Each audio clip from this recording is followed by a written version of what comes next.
வார்த்தையை குறித்து நாம் பார்க்க போகிறோம். கர்த்தருடைய வார்த்தையினால் பிடிக்கப்பட்டவன் என்கிறதான ஒரு சத்தியத்தை குறித்து நாம் தியானிக்க போகிறோம். அல்லேலூயா. நம்மளாம் யாரு? வார்த்தையினால் பிடிக்கப்படுகிறவர்கள். ஏசாயா புஸ்தகம் எடுத்துக்கங்க. ஏசாயா 55ஆம் அதிகாரம், அதுல 10ஆவது வசனத்தில் 11ஆவது வசனத்தை வாசிங்க. மாரியும் உறைந்த மலையும் வானத்திலிருந்து இறங்கி அவ்விடத்துக்கு திரும்பாமல் பூமியை நனைத்து அதில் முளை கிளம்பி விளையும்படி செய்து விதைக்கிறவனுக்கு விதையையும் புசிக்கிறவனுக்கு ஆகாரத்தையும் கொடுக்கிறது எப்படியோ அப்படியே என் வாயிலிருந்து புறப்படும் வசனமும் இருக்கும். அது வெறுமையா என்னிடத்திற்கு திரும்பாமல் அது நான் விரும்புகிறதை செய்து நான் அதை அனுப்பின காரியமாகும்படி வாய்க்கும். அல்லேலூயா சொல்லுங்க பாருங்க. என் வாயிலிருந்து புறப்படும் வசனமும் எப்படி இருக்குமா? வெறுமையா என்னிடத்திற்கு திரும்பாமல் அது நான் விரும்புகிறதை செய்து நான் அதை அனுப்பின காரியமாகும்படி வாய்க்கும். அல்லேலூயா சொல்லுங்க பாருங்க. அதுதான் மனுஷனுடைய வார்த்தைக்கும் கர்த்தருடைய வார்த்தைக்கும் உள்ள வித்தியாசம். ஒரு ஆமென் சொல்லுங்க பாருங்க. அல்லேலூயா. நம்ம வார்த்தை பிரயோஜனம் இல்லாத வார்த்தை, ஆனா அவர் வார்த்தை ஜீவனுள்ள வார்த்தை. அல்லேலூயா சொல்லுங்க பாருங்க. அவர் ஒரு வார்த்தை சொன்னாலும் போதும். எத்தனை பேர் நம்புறீங்க? கர்த்தரிடத்திலிருந்து வருகிற வார்த்தைகள் வசனம் பிரயோஜனமற்றது அல்ல, அதுல ஜீவன் இருக்கிறது, அதுல ஜீவன் இருக்கிறது. ஆமென் சொல்லுங்க. அவர் ஒரு வார்த்தை சொன்னார், சகலமும் சிருஷ்டிக்கப்பட்டது. ஒரே வார்த்தையில் அவ்வளவு வல்லமை இருக்கு. சென்று 4 நாள் ஒரு மனுஷனை பார்த்து லாசருவே வெளியே வான்னு சொன்ன உடனே 4 நாள் ஆன உயிரோடு என்று சொன்னான். ஜீவனுள்ள வார்த்தை. எத்தனை பேர் நம்புறீங்க? காற்றும் கடலும் அப்படி புயலா எழுப்பி நின்றுட்டு இருக்கிற பொழுது கர்த்தர் சொல்றாரு, இறையாதே, அமைதலா இருக்கிறாரு. அப்படியா நம்முடைய ஆண்டவர் வல்லமை உள்ளவர். எத்தனை பேர் நம்புறீங்க? வேதத்துல சொல்லப்பட்டிருக்கிற வானம் பூமியும் ஒளிந்து போனாலும் அவனுடைய வார்த்தை ஒரு நாளும் அழிந்து போகாது. ஆமென். கர்த்தர் நல்லவர். ஆண்டவருடைய வார்த்தையில ஒரு ஜீவன் இருக்கிறது. அந்த ஜீவன் நமக்கு வேணும். எத்தனை பேருக்கு நான் பேசுறது? இன்னைக்கு எனக்கு என்ன வேணும்? கடவுளுக்கு வந்து நேரடியா வந்து சொல்றாரு, என்னப்பா உனக்கு வேணும்? என்ன வேணும்? உனக்கு என்ன வேணும்னு சொல்லிட்டு நம்ம என்னெல்லாம் கேட்போம், என்னெல்லாம் கேட்போம். ஆமென் சொல்லுங்க பாருங்க. ஆனா உண்மையாலுமே அவருடைய வார்த்தை நமக்கு வந்துருச்சுன்னு செய்யல, அவருடைய ஜீவன் நமக்குள்ள வந்து அவருடைய வார்த்தை அது பெரியது. அதான் 100க்கு அதிபதி இப்படி சொல்றா பாருங்க. மத்தேயு 8ஆம் அதிகாரம் எடுத்து நீங்க வாசித்தீங்கன்னா தெரியும் பாருங்க. மத்தேயு 8ஆம் அதிகாரம் அது 5வது வசனத்திலிருந்து 8வது வசனம் வரை வாசிங்க. இயேசு கப்பர்நகூமில் பிரவேசித்த பொழுது 100க்கு அதிபதி ஒருவன் அவரிடத்தில் வந்து, ஆண்டவரே, என் வேலைக்காரன் வீட்டிலே திமிர்வாதமாய் கிடந்து கொடிய வேதனைப்படுகிறான் என்று அவரை வேண்டிக் கொண்டான். அதற்கு இயேசு, நான் வந்து அவனை சுத்தமாக்குவேன் என்றார். 100க்கு அதிபதி பிரதியுத்தரமாக, ஆண்டவரே, நீர் என் வீட்டிற்குள் பிரவேசிக்க நான் பாத்திரன் அல்ல. ஒரு வார்த்தை மாத்திரம் சொல்லும், அப்பொழுது என் வேலைக்காரன் சுத்தமாவான். அல்லேலூயா சொல்லுங்க பாருங்க. அல்லேலூயா. 100க்கு அதிபதியுடைய விசுவாசம் பாருங்க எப்படி. எல்லாரும் என்ன பண்றாங்கன்னா இயேசுப்பா வீட்டுக்கு கூட்டிட்டு வந்து இயேசுப்பா தொட்டா அற்புதம் நடக்கும் விசுவாசிக்கிறாங்க. எல்லாரும் என்ன விசுவாசிக்கிறாங்கன்னா, இயேசுப்பா என் வீட்டுக்குள்ள வந்தாதான் அற்புதம் நடக்கும், இயேசுப்பா என் வீட்டுக்குள்ள வந்தாதான் அற்புதம் நடக்கும். ஆனா அந்த 100க்கு அதிபதி மட்டும் என்ன சொல்றாங்க, நீங்க என் வீட்டுக்குள் வருவதற்கு நான் பாத்திரன் அல்ல, நீ ஒரு வார்த்தை சொல்லும், அப்பொழுது என் வேலைக்காரன் சுத்தமாவான். அல்லேலூயா சொல்லுங்க. இந்த மனுஷன் என்ன நம்புறான் அப்படின்னா, வார்த்தையை நம்புறான். ஆமென் சொல்லுங்க. நாம இன்னைக்கு எதை நம்புறோம்? உங்க வீட்டுக்குள்ள அற்புதம் நடக்கணும்னா எது வரணும்னு நீங்க நினைக்கிறீங்க? வார்த்தை வந்தாதான் அற்புதம் நடக்கும். நம்முடைய நம்பிக்கையெல்லாம் எது மேல இருக்கணும் தெரியுமா? வார்த்தையின் மேல இருக்கணும். ஆமென் சொல்லுங்க. 100க்கு அதிபதி வார்த்தையை நம்பினார். ஒருவேளை இயேசுப்பா போய் தொட்டு சுகமாக்கியிருந்தா என்ன இருக்கும்? கொஞ்சம் டைம் எடுத்துக்கும் இல்லையா சிஸ்டர்? யோசிச்சு பாருங்க. ஏசப்பா நடந்துதான் அன்னைக்கு போவாங்க. அன்னைக்கு டூ வீலர் கிடையாது, கார் கிடையாது. ஏசப்பா அவ்வளவு கூட்டத்தின் நடுவுல நடந்து ஒவ்வொருத்தரையும் தாண்டி அங்க போறதுக்குள்ள வேலைக்காரன் போயிடுவாங்க. அவ்வளவு டைம் தான் வேண்டாம். நீங்க ஒரு வார்த்தை சொல்லுங்க, என் வேலைக்காரன் சுத்தமாயிடும். அன்னையிலேயே சொல்லுங்க. அப்படின்னு என்ன அர்த்தம் சிஸ்டர்? அப்படின்னு என்ன அர்த்தம்? ஏசப்பா வந்து என்னை தொட்டு என்னை சுகமாக்கணும்னு எல்லாரும் விசுவாசிக்கிறாங்க. அதே போல இயேசுவை தொட்டு சுகமாக்குறாரு. ஆனா அந்த நூற்றுக்கதிபதி மட்டும் என்ன பண்றாரு பாத்தீங்கன்னா, நீங்க வீட்டுக்குள்ள வர வேண்டாம், நீங்க ஒரு வார்த்தை சொல்லுங்க, அப்பவே சரியாயிருவாங்க. இன்னைக்கு எத்தனை பேர் விரும்புறீங்க? இன்னைக்கு எத்தனை பேர் நம்புறீங்க? எனக்கு உங்க வார்த்தை வேணும்னு எத்தனை பேர் சொல்றீங்க? ஆண்டவரே, சில நேரத்துல பாஸ்டர் மூலமா கர்த்தர் எங்களை அனுப்புவார், ஊழியக்காரன் அனுப்புவார். ஊழியக்காரன் போய் ஒரு வீட்டுக்குள்ள ஜெபம் பண்றப்போ கர்த்தர் அந்த இடத்துல கிரியை செய்ய ஆரம்பிப்பார். பாஸ்டர் வந்தாதான் இப்போது நடக்குமா அப்படின்னு கேட்டா கிடையாது. அமைன்னு சொல்லுங்க. உங்க விசுவாசம் பாஸ்டர் வந்தாதான் இப்போது நடக்கும்னா பாஸ்டர் வந்தாதான் இப்போது நடக்கும். உங்க விசுவாசம் கர்த்தர் வந்தாதான் இப்போது நடக்கும், கர்த்தர் வந்தாதான் இப்போது நடக்கும். ஆனா நம்ம சபையில் உட்கார்ந்து இருக்கிற ஜனங்க எப்படி யோசிக்கணும் தெரியுமா? ஆண்டவரே, நீங்க என் வீட்டுக்குள்ள வரணும், பாஸ்டர் வந்தனும் வந்த அற்புதம் பண்ணணும்னு நான் நினைக்கல. அவங்க நிறைய பிஸியா இருப்பாங்க, ஓகே. ஆனா நான் என்ன விசுவாசிக்கிறேன்னா, இன்னைக்கு ஒரு வார்த்தை நீங்க சொன்னீங்கன்னா என் வீட்டுக்குள்ள சுகம் வந்துடும். அலையிலே சொல்லுங்க பாருங்க. இன்னைக்கு எனக்கு அந்த வார்த்தை வேணும் சொல்லுங்க. எத்தனை பேருக்கு சொல்றீங்க? ஆமென் சொல்லுங்க பாருங்க. இன்னைக்கு ஒரு வார்த்தை நீங்க சொல்லுவீங்கன்னா என் வீட்டுக்குள்ள சுகம் வந்துடும். நான் சர்ச்சுக்குள்ள எதுக்கு வந்திருக்கிறேன்? தேவ சமூகத்துல எதுக்கு உட்கார்ந்துட்டு இருக்கிறேன்? நான் எதுக்காக வந்து உட்கார்ந்துட்டு இருக்கிறேன் அப்படின்னா ஒன்னே ஒரு ரீசன் தான். எனக்கு உங்க வார்த்தையை கொடுங்க. இங்க நீங்க பேசுனீங்கன்னா என் வீட்டுல சுகம் நடக்கும். இங்க நீங்க பேச பேச பேச அங்க விடுதலை வந்துகிட்டே இருக்கும். சொல்லுங்க பாருங்க. நான் வந்து உங்க வார்த்தையை கேட்க கேட்கவே என் வீட்டுக்குள்ள விடுதலை இருக்கும். நூற்றுக்கு அதிபதி போய் ஏசப்பா கிட்ட பேசி வார்த்தையை வாங்கிட்டு வீட்டுக்கு போகிற பொழுது எல்லாமே மாறி இருந்துச்சு. அலையிலே சொல்லு. அப்படின்னா என்ன அர்த்தம் சிஸ்டர்? அப்படின்னா என்ன அர்த்தம்? நம்ம வாழ்க்கையில இதை நல்லா நம்ம புரிஞ்சுக்கணும். ஆண்டவருடைய வார்த்தை எனக்கு கிடைச்சிச்சுன்னா போதும். இங்க கர்த்தர் எனக்குன்னு ஒரு வார்த்தை கொடுத்தாருன்னா அங்க எல்லாம் மாறும். அலையிலே சொல்லுங்க. இங்க எனக்கு அவர் ஒரு வார்த்தையை கொடுக்கும். அது வரைக்கும் கர்த்தர் நம்ம விடக்கூடாது. ஆண்டவரே ஒரு வார்த்தை சொல்லுங்க. ஆண்டவரே, அந்த ஆராதனையுடைய ஆரம்ப ஜபத்திலிருந்து முடிவு வரைக்கும் உங்க காது அப்படியே தெளிவா இருக்கணும். கேட்டுக்கிட்டே இருக்கணும். அவங்க தான் பெற்றுக் கொள்வாங்க. கேட்டுக்கிட்டே இருக்கணும். ஆண்டவர்கிட்ட காதுகள் திறந்து கொடுத்து, ஆண்டவர் எனக்கு இன்னைக்கு என்ன சொல்ல போறாரு, இன்னைக்கு எனக்கு என்ன சொல்ல போறாரு. நாம என்ன நினைக்க தெரியுமா? பக்கத்துல இருக்கிறவங்க பார்த்து அவனுக்கு தான் வார்த்தை போகுது, இவனுக்கு தான் இல்ல இல்ல இல்ல, அவங்களுக்கு ஒரு வார்த்தை போனா போய் போகுது. உங்களுக்கு என்ன வார்த்தை வருதுன்னு காதை திறங்க. திறங்க. தூங்குகிறவங்க என்னைக்குமே பெற்றுக்கொள்ள மாட்டாங்க சிஸ்டர். தூங்கிக்கிட்டு இருக்கிறது ஏதோ ஒன்று யோசிச்சுட்டு இருக்கு. சர்ச்சுக்கு வந்தாதான் எல்லா யோசனையும் வரும். சர்ச்சுக்கு வந்தாலும் எல்லா யோசனையும் வரும் பாருங்க. ஆனா ஆவியானவர் எனக்கு சொல்லி தராருன்னா, சர்ச்சில் வந்து நான் என்ன எதிர்பார்த்து வரணும் தெரியுமா? வார்த்தையை பார்க்கிறேன். நான் வந்துட்டு வெறுமையா போகக்கூடாது, வார்த்தையோட போகணும். இன்னைக்கு நான் வந்துட்டேன்னா அந்த வார்த்தைக்குள்ள போயிட்டேன்னா போதும், நான் வீட்டுக்கு போனதுக்குள்ளே சுகம் வந்திருக்கும். நீங்க எத்தனை பேர் சொல்றீங்க? நான் எத்தனை பேருடைய வீட்டுக்குள்ள பிரச்சனையோட தான் வந்துருக்கிறீங்க? நான் ஒன்று சொல்லட்டுமா? நீங்க நான் ஒன்று சொல்லட்டுமா? இந்த வார்த்தையை நீங்க வாங்கிட்டு போங்க. நீங்க வீட்டுக்குள்ள போனதுக்குள்ளே சுகம் வந்திருக்கும். அந்த பிரச்சனை மாறி இருக்கும், அந்த போராட்டம் மாறி இருக்கும். ஏன்னா அவருடைய வார்த்தையில் ஜீவன் உள்ளது. அவர் வார்த்தை சொல்ல ஆகும், அது கட்டளையில நிற்கும். எத்தனை பேர் நம்புறீங்க? எத்தனை பேர் விசுவாசிக்கிறீங்க? எனக்கு வார்த்தை வேணும் ஆண்டவரே, எனக்கு வார்த்தை வேணும் ஆண்டவரே. ஹல்லேலூயா. எத்தனை பேர் விசுவாசிக்கிறீங்க? சொல்லுங்க பாருங்க. ஒரு வார்த்தை சொல்லும், எனக்கு அது போதும். ஒரு வார்த்தை சொல்லும், எனக்கு அது போதும். ஒரு வார்த்தை சொல்லும், எனக்கு அது போதும். ஒரு வார்த்தை சொல்லும், எனக்கு அது போதும். ஒரு வார்த்தை சொல்லும், எனக்கு அது போதும். ஒரு வார்த்தை சொல்லும், எனக்கு அது போதும். ஒரு வார்த்தை சொல்லும், எனக்கு அது போதும்.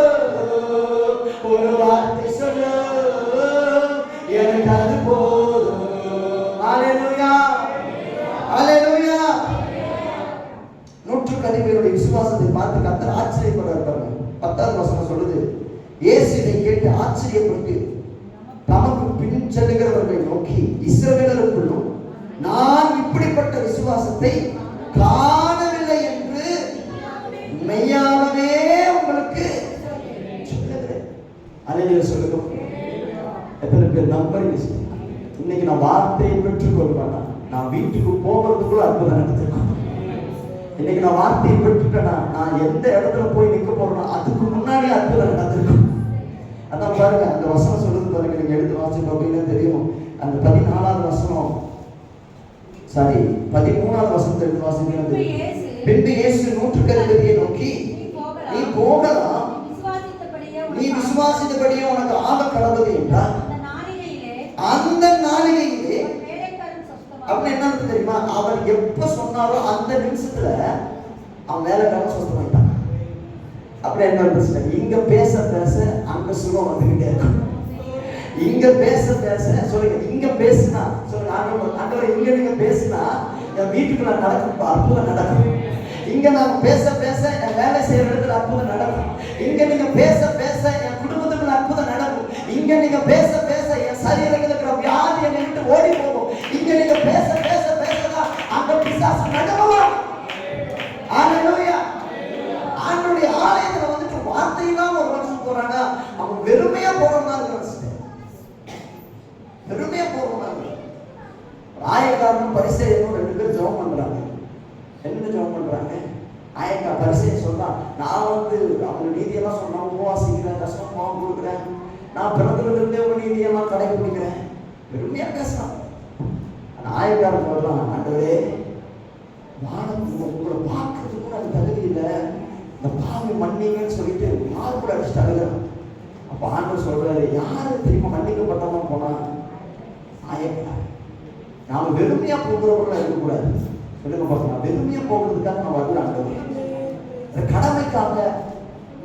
வெளியில போனா இந்த இந்து சகோதரர்கள் கோவிலுக்கு போற மாதிரி, முஸ்லிம் சகோதரர்கள் என்ன பண்றாங்க மசூதிக்கு போற மாதிரி, கிறிஸ்தவனா இருக்கிறவங்க சர்ச்சுக்கு வந்திருக்கிறாங்க. அப்படி வர முடியாது. அப்படி அல்ல, ஏதோ கடமைக்காக நான் வந்து அப்படி இல்லை. இன்னைக்கு நீங்க வந்துட்டு போகிறப்ப என்ன வார்த்தையோட போறீங்கிறது முக்கியம்.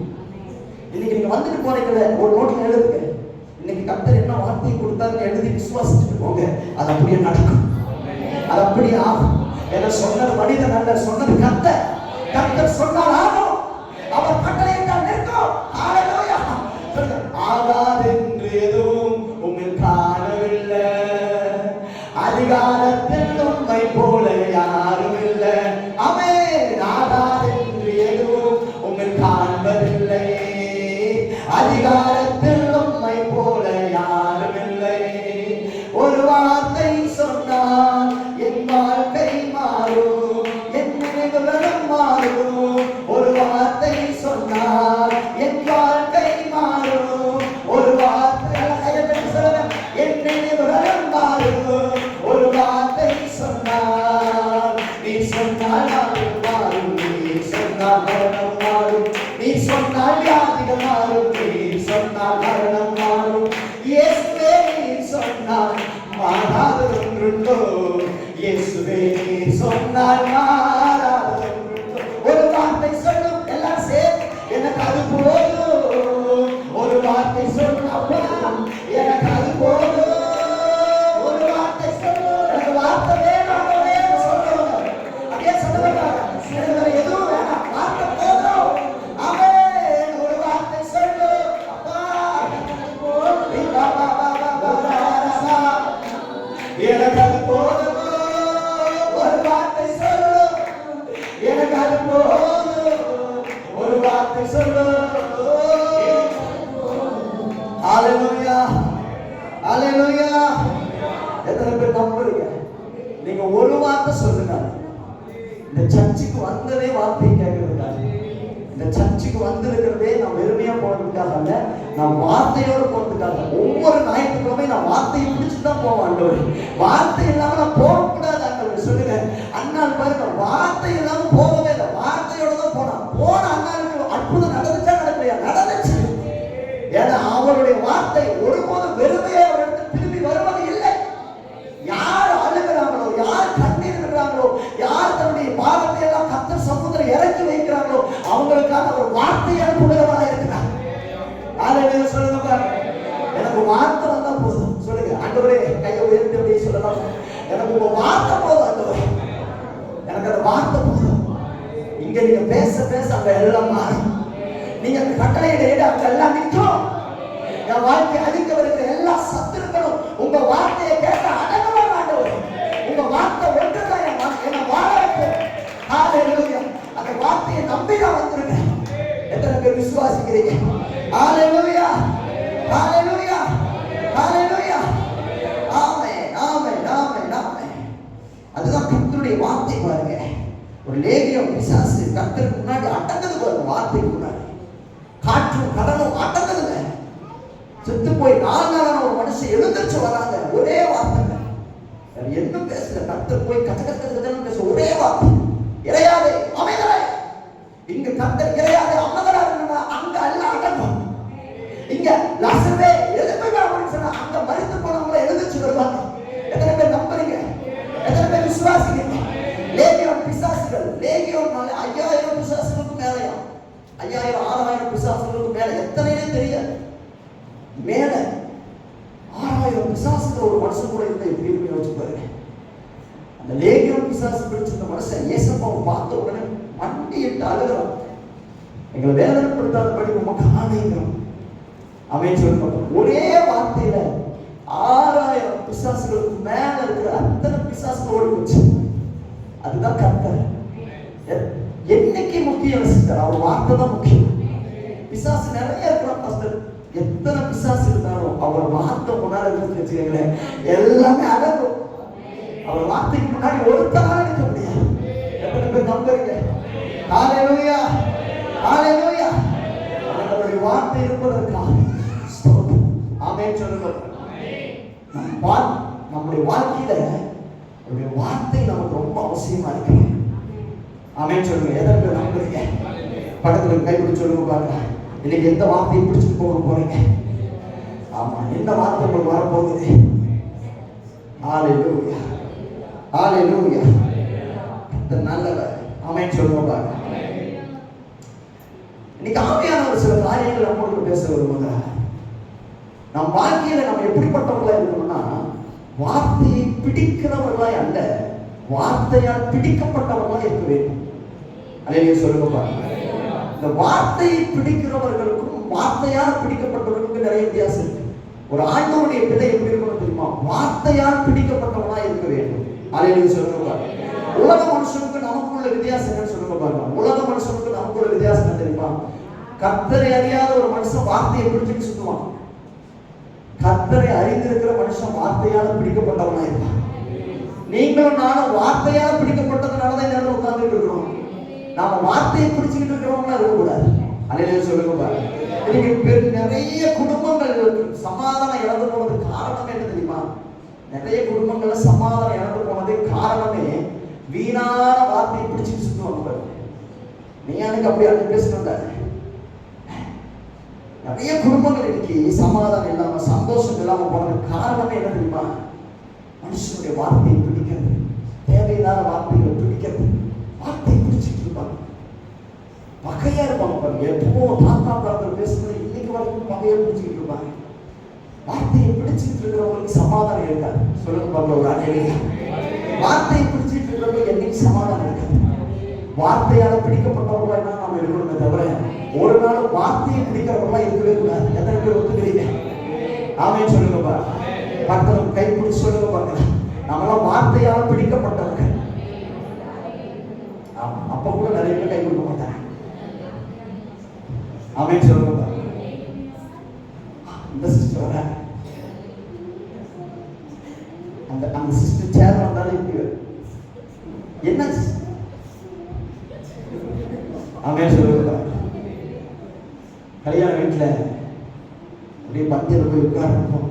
பசியில நல்லா பசி எடுக்கிறப்ப நல்லா குழைச்சு எடுத்து சாப்பிட்டு இருக்கிறப்ப பக்கத்துல என்ன போட்டிருக்காங்க பக்கத்தலையை பார்த்துட்டு அப்படியே திரும்பி பார்க்கறப்போ அவங்க உட்காந்துட்டு இருப்பாங்க.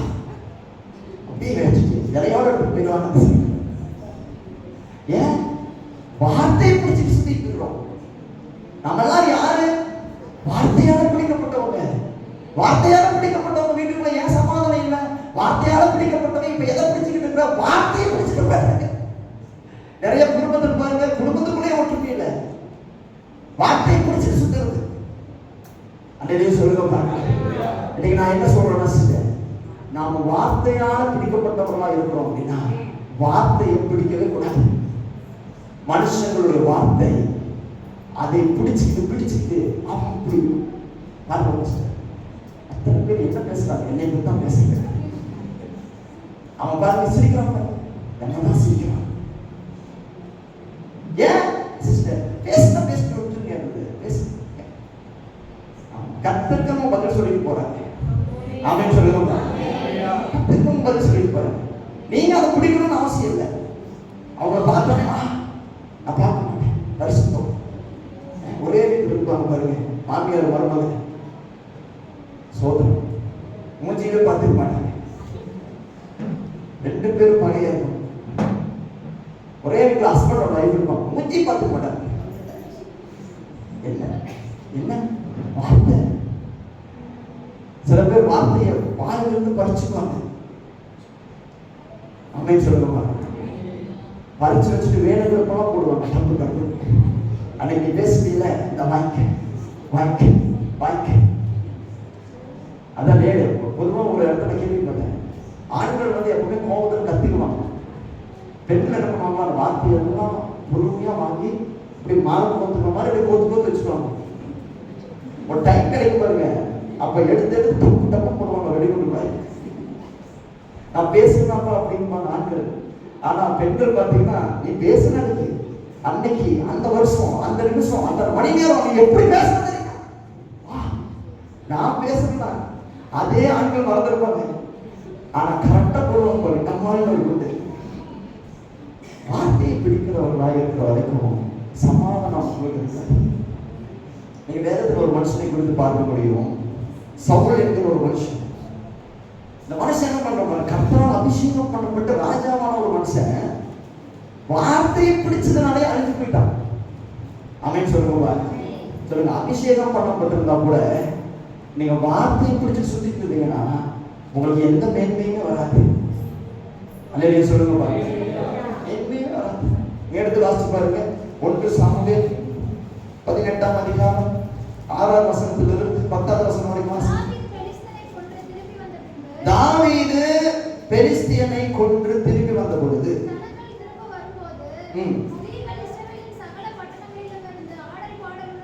பாருங்க, ஸ்திரீகள் என்ன பண்றாங்க, சகல இஸ்ரவேலில் இருந்தும் ஆடல் பாடலோடு புறப்பட்டு மேளங்களோடும் கீர வாத்தியங்களோடும் சந்தோஷமாய் ராஜாவாகிய சவுலுக்கு எதிர்கொண்டு வந்தார்கள். அந்த ஸ்திரீகள் ஆடி பாடுகையில் சவுல் கொன்றது 1000.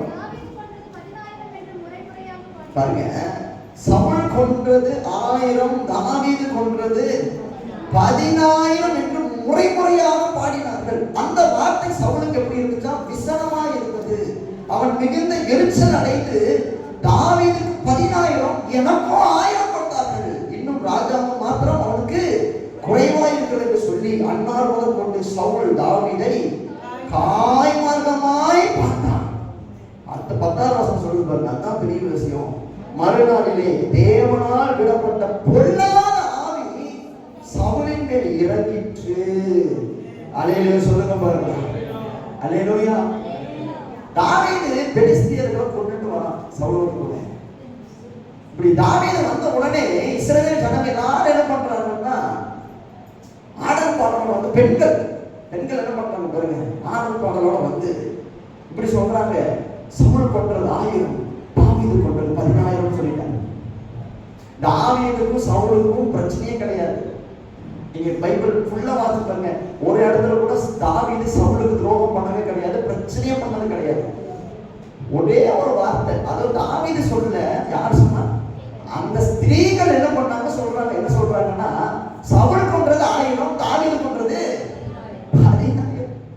இத சொன்ன உடனே சவுலுக்கு ஒரு கோபம் வந்து பாருங்க. எப்படி ஒரு ராஜா தானே எனக்கு 1000, அவன் ஒரு ஒரு ஒரு ஒரு சேனாதிபதியா இருக்கிற அவனுக்கு வந்து ஒரு 10,000 10000 எப்படி எப்படி அப்படின்னு அந்த வார்த்தையை பிடிச்சிக்கிறதுனால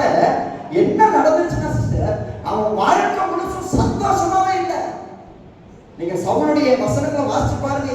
இதுல இருந்து நீங்க பாத்தீங்கன்னா சவுல் வாழ்க்கை முழுசும் என்னதான் புலம்பிக்கிட்டே இருக்கிறான், அழுதுகிட்டே இருக்கிறான், சமாதானமா இல்ல, தூங்கல, நிம்மதி இல்ல.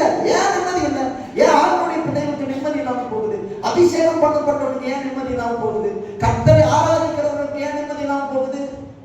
வார்த்தையை பிடிச்சிட்டு இருக்கு, தேவையில்லாத வார்த்தையை பிடிச்சிட்டு இருக்கிற வரைக்கும் உங்க வாழ்க்கையில எப்பவுமே நிம்மதி இருக்காது, நிம்மதி இருக்காது. ஆமென் சொல்லுங்க. ரெண்டாவது பாரு, 10வது வசனம் சொன்ன மாதிரி அந்த இடத்துல ஆவியானவர் இருக்க மாட்டார். யார் இருக்கும்? பொல்லாத ஆவியானவர் இருக்கும். அதே நீங்க சொல்லுங்க. பக்கத்துல கை பிடிச்சு சொல்லுங்க பாரு, பக்கத்துல கை பிடிச்சு சொல்லுங்க. நீங்க வார்த்தையை பிடிச்சிட்டு இருக்கீங்களா? அப்ப கன்ஃபார்ம் பொல்லாத ஆவிதான். ஆமென் சொல்லுங்க பாரு. கன்ஃபார்ம்.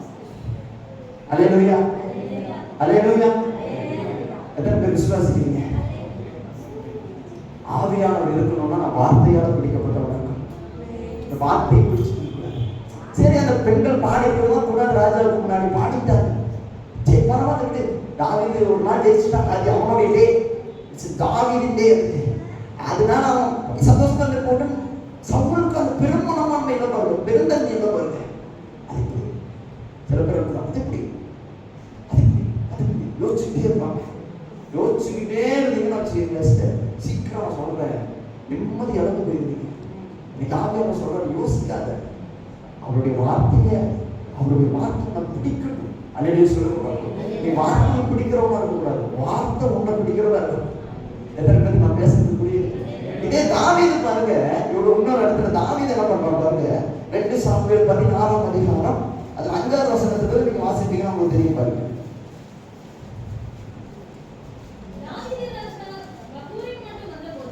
தாவீது ராஜா வந்தபோது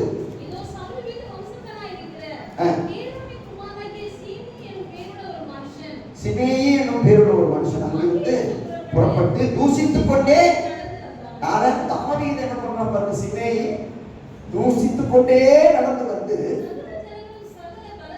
சகல ஜனங்களும் சகல பலசாலிகளும் தாவீதின் வலதுபுறமாகவும் இடதுபுறமாகவும் நடக்கையில் தாவீதின் மேலும் தாவீது ராஜாவுடைய சகல ஊழியக்காரர்கள் மேலும் கற்களை எறிந்தான். முதல்ல தூசிக்கிறான், இப்ப கற்களை எறிகிற பாருங்க. அடுத்தது சிமேயி அவனை தூசித்து, ரத்த பிரியனே, என்னென்னலாம் சொல்றான் பாருங்க, ரத்த பிரியனே, பேலியாளி மனுஷனே, துளைந்து போ, துளைந்து போ. சவுலின் ஸ்தலத்தில் ராஜாவான உன்மேல் கர்த்தர் சவுல் வீட்டாரின் ரத்த பலியை திரும்ப பண்ணினார். கர்த்தர் ராஜ்யபாரத்தை உன் குமாரராகிய அப்சலோமின் கையிலே ஒப்பு கொடுத்தார். இப்பொழுதும் இதோ உன் அக்கிரமத்தில் அகப்பட்டாய், நீ ரத்த பிரியனான மனுஷன் என்றான். அல்லேலூயா சொல்லுங்க. எவ்வளவு வார்த்தை, எவ்வளவு பயங்கரமான வார்த்தை பேசுறாங்க, எவ்வளவு பயங்கரமான ஒரு வார்த்தை. பேடியாடி மனுஷனே, பிறப்பிய தப்பா பேசுறான், பிறப்பிய தப்பா பேசுறான். ஒரு மனுஷனால பொறுத்துக் கொள்ளவே முடியாது. என்ன தெரியுமா? பிறப்பை பத்தி பேசுறது, அவங்களுடைய இல்லாமையை பத்தி பேசுறப்ப நம்மளால பொறுத்துக்கவே முடியாது. நம்முடைய பிறப்பை பத்தி, நம்முடைய உருவ அமைப்பு பத்தி, நம்முடைய இயலாமையை பத்தி, நம்ம விலகினத்தை பத்தி ஒருத்தவங்க தப்பா பேசுறப்ப அதை யாராலையும் பேசவே முடியாது. ரொம்ப வேதனை. அப்படின்னு சொல்லுங்க. தாவீது பாருங்க, அவங்க பிறப்பை பத்தி பேசுறான், அவனை பத்தி தூசிக்கிறான். தாவீது அது கோவப்பட்டான். எங்கேயாச்சும் இல்லை, அவன் என்ன சொல்றான் பாருங்க. தாவீது 10வது வசனம் வாசிங்க. அதற்கு ராஜா, செரியாவின் குமாரனாகிய உனக்கும் எனக்கும் உங்களுக்கும் என்ன? அவன் என்னை தூசிக்கட்டும், தாவீதை தூசிக்க வேண்டும் என்று கர்த்தர் அவனுக்கு சொன்னார். ஆகையால் ஏன் இப்படி செய்கிறாய் என்று கேட்கத்தக்கவன் யார் என்றான். இன்னும் தாவீது அபிசாயையும் தன் ஊழியக்காரர் எல்லாரையும் பார்த்து, இதோ என் கர்ப்பப்பிறப்பான என் குமாரனை பிராணியாக தேடும் போது இந்த பெண்ணியமே நான் எத்தனை அதிகமாய் செய்வான், அவன் தூசிக்கட்டும். அப்படி செய்ய அவனுக்கு கர்த்தர் கட்டளையிட்டிருக்கிறார். ஒருவேளை கர்த்தர் என் சிறுமையை பார்த்து இந்த நாளிலே அவன் நிந்தித்த நிந்தனைக்கு பதிலாக எனக்கு நன்மையை எப்படி பேசியிருக்கான் பாருங்க. அங்க சவுல் ஒரு சின்ன வார்த்தை, தாவீது கொன்றது 1000, சவுல் கொன்றது 1000, தாவீது கொன்றது ஒரு சின்ன வார்த்தை. இதை கூட அவனால பொறுத்துக்க முடியல. ஏன் தெரியுமா அவனால பொறுத்துக்க முடியல? இவன் வார்த்தையை பிடிக்கிறவன். ஏதாவது ஒரு வார்த்தை சொன்ன பிடிச்சிச்சு. அந்த சவுலுக்கு எதிராக எத்தனை வார்த்தை கேள்வியாளி மனுஷன் தொலைந்து பேசுறாங்க. நீ ரத்த பிரியம், உன்னை கர்த்தர் பாரு கையில ஒப்பு கொடுத்த பத்தியா, உனக்கு இது வேணும் பயங்கரமா தூசிக்கிறான், குத்திக்கிறான். தாவீது திரும்பி ஒரு வார்த்தை கூட பேசல. அவன் என்ன சொல்றான்னா, கர்த்தர் இதை அனுமதிச்சிட்டாரு, அதனால் வார்த்தையை பிடிச்சு கொள்றவங்க எப்பவுமே வார்த்தையை பிடிச்சுக்கிட்டு கோவமா இருப்பாங்க. வார்த்தையால் பிடிக்கப்பட்டவங்க எப்படி இருப்பாங்க தெரியுமா சார்? எப்படி இருப்பாங்க தெரியுமா? அவர் பார்த்து கொள்ளலாம். ஆமென் சொல்லுங்க. நீங்க எத்தனை பேருக்கு நான் பேசுறது புரியுது?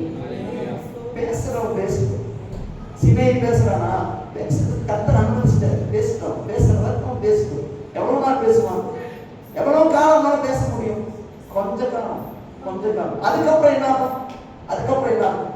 கர்த்தர் பார்த்து கொள்ளலாம். அதை சொல்லுங்க பாருங்க. எத்தனை பேர் நான் பேசுறது? அதை கர்த்தர் கையில கொடுக்கணும். வார்த்தையால பிடிக்கப்பட்டவங்க எப்பவுமே எப்படி இருப்பாங்க தெரியுமா? எந்த வார்த்தை இருந்தாலும் கர்த்தர் பார்த்துக் கொள்வார். என்ன நிந்திக்கிறியா நிந்தி, என்ன அவமானப்படுத்துறியா அவமானம், என்ன தூசிக்கிறியா தூசி, நான் உனக்கு நன்மை செஞ்சு கூட எனக்கு கெடுதல் பண்றியா கெடுதல் பண்ணு, அவர் பார்த்துக் கொள்ளட்டும். நான் உனக்கு எதுவும் சொல்ல மாட்டேன். ஆனா ஒண்ணு கர்த்தர் எல்லாவற்றும் பதில் செய்வார். அல்லேலூயா சொல்லுங்க பாருங்க. அல்லேலூயா சொல்லுங்க பாருங்க. ஆனா சவுலால அப்படி இருக்க முடிஞ்சுச்சா? சொல்லுங்க, சவுலால அப்படி இருக்க முடிஞ்சுச்சா? இன்னைக்கு நீங்க வார்த்தையால பிடிக்கப்பட்டவங்களா இருக்கிறீங்களா, இல்ல வார்த்தையை பிடிக்கிறவங்களா இருக்கிறீங்களா? ஆவியானவர் இன்னைக்கு ஆவியானவர் சபை சொல்றாரு, நீ வார்த்தையால பிடிக்கப்பட்டவன், வார்த்தையை பிடிச்சிட்டு சுத்தாத. அந்த வார்த்தை அழிஞ்சு போயிடும். கர்த்தருடைய வார்த்தை உன்னை உயர்த்தும். ஆமென் சொல்லுங்க பாருங்க. மனுஷங்க பேசுற வார்த்தையெல்லாம் அழிஞ்சு போயிடும். எத்தனை பேர் விசுவாசிக்கிறீங்க? எத்தனை பேர் நம்புறீங்க? கர்த்தரை உயர்த்துங்க பார்க்கலாம். அதுவரை நான் வார்த்தையால பிடிக்கப்பட்டிருக்கேன். கையை வைத்து சொல்லுங்க, நான் வார்த்தையால பிடிக்கப்பட்டிருக்கேன். இனிமேல் எந்த மனுஷனுடைய வார்த்தையை பிடிச்சிட்டு வர மாட்டேன். அவன் பேசுறது பேசட்டும், அவன் நிந்திக்கிறவன் நிந்திக்கட்டும், எனக்கு தூற்றுகிறவன் தூற்றட்டும், என்னை அவமானப்படுத்துகிறவன் அவமானப்படுத்தும். நான் அதை பத்தி கவலைப்படல. நான் உங்களதான் பார்க்க மாட்டேன். எனக்கு உயர்வு உங்களிடத்துலதான் இருக்கிற தவிர என்னோட உயர்வு அந்த மனுஷன் கையில் இல்லை. இன்னைக்கு அவங்க பேசுறாங்க, நாளைக்கு அவங்க நீங்க பார்த்துருவீங்க. ஆனா கர்த்தர் நீர் எனக்கு செய்ய போகிற நன்மைகள் ஏராளம்.